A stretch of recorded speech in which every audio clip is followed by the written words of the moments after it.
Segundo livro dos Crônicas, capítulo de número 7, versículo de número 14. Aleluia. Segundo livro dos Crônicas, capítulo 7, versículo 14. Para ganhar tempo, está escrito assim, você já o bem sabe.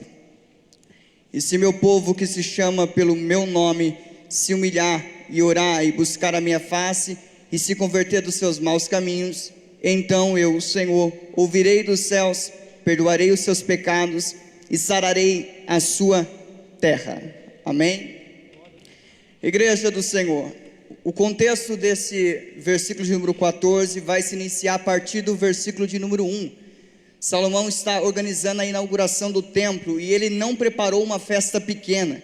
Sacrificou ao Senhor nada mais do que 22 mil bois e 20 mil ovelhas.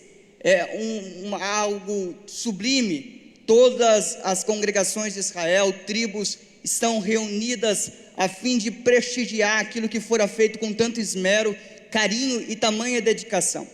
E nessa grande festa, para atrair a presença do Senhor, eles vão apresentar um sacrifício ao Senhor. E é interessante a magnitude desse sacrifício. Haja vista que para poder chamar a atenção de Deus, eles não oferecem coisa pequena. Se quisessem uma resposta grande da parte de Deus, aquilo da qual eles viessem ofertar, tinha que ser a altura da atenção de quem eles queriam chamar. Então Salomão arquiteta toda aquela festa, 22 mil juntas de boi, 20 mil ovelhas, sangue, e aquilo atrai a atenção de Deus. E o Senhor, após essa festa, vai conversar com o rei Salomão, e a ele vai dar algumas orientações de como manteria a presença de Deus sobre aquele lugar, de como manteria a presença de Deus sobre aquela casa.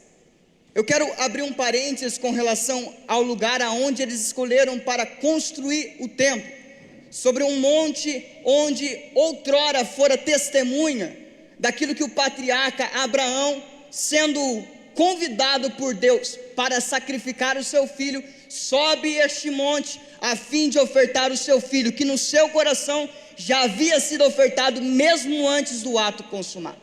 E quando ele sobe aquele monte, Deus exigindo uma vida humana, algo incomum, algo um tanto quanto indigesto para quem lê, quando ele põe a criança ou o jovem sobre o altar, levanta o cutelo, a palavra de Deus diz que o anjo brada para não fazer mal ao rapaz, pois Deus já tinha mandado um animal que estava preso entre seus chifres nos galhos. Ele então pega aquele animal e sacrifica. Não é por algum acaso que anos depois, este mesmo lugar vai ser escolhido para ser agora a casa e morada de Deus, um tabernáculo agora fixo e terreno, para que Deus viesse manifestar a sua glória.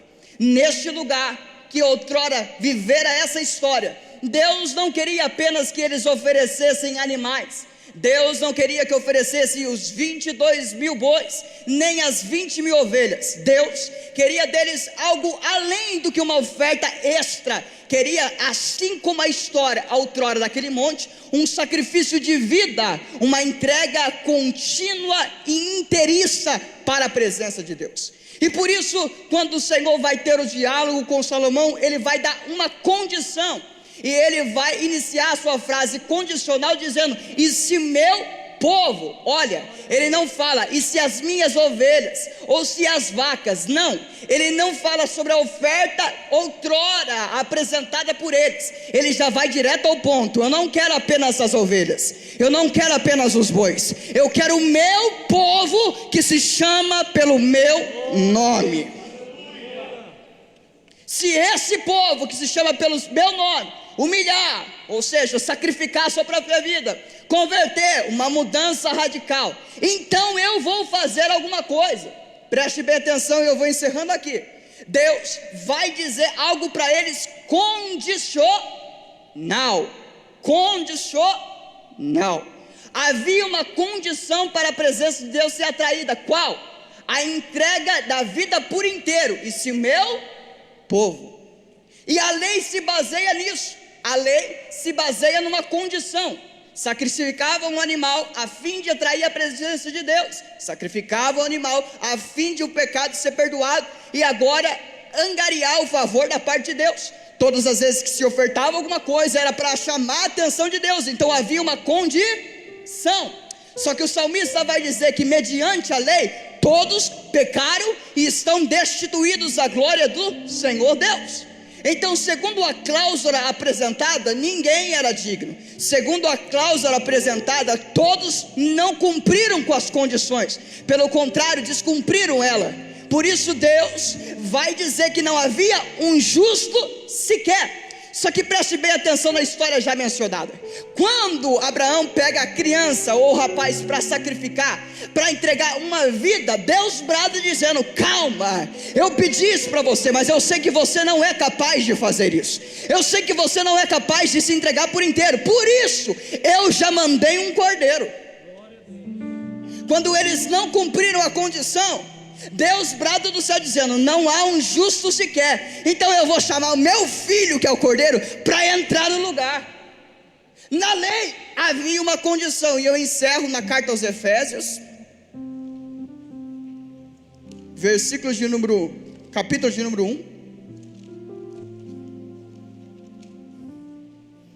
versículo de número 3, dizendo assim: bendito o Deus e Pai de nosso Senhor Jesus Cristo, o qual já nos abençoou com todas as bênçãos espirituais nos lugares celestiais em Cristo.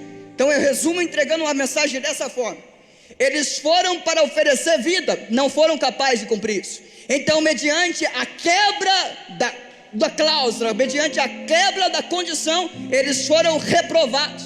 Só que esse monte, como já bem dito, é testemunha de algo que haveria de acontecer na consumação, no cumprimento das profecias messiânicas. Quando Jesus vem, ele vem num período condicional, mas ao se entregar, ele vai dizer a seguinte frase: vinde a mim todos, vós que estáis cansados e oprimidos. Preste atenção, ele não dá uma condição, ele apenas fala: vem como você está.